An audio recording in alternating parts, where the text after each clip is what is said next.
Anak, nabasa ko yung post mo sa Facebook. May pinaparinggan ka na naman. Matanong ko lang. Ate Pati? Nagsumbong sa akin si Selfie. Palagi mo raw siyang pinapagalitan. Hindi ko naman pinagagalitan. Paalala ko lang, papansin ka rin nung kaedad mo siya.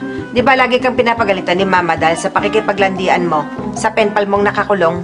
Ang hilig mo mambasag ng trip ng mga bagets. Hindi mo ba naisip na mas malala pa yung pagpapawansin mo noon? Dati kailangan mo magdala ng sulat, magpuno ng slambok, at gumamit ng landline. Buti sana kung sa atin yung landline. Sige, push natin.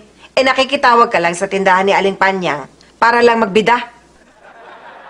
Ina, hayaan mo na ang anak mo.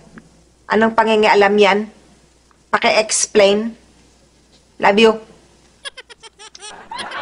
Talaga si Ate Pati. Ate Pati ka.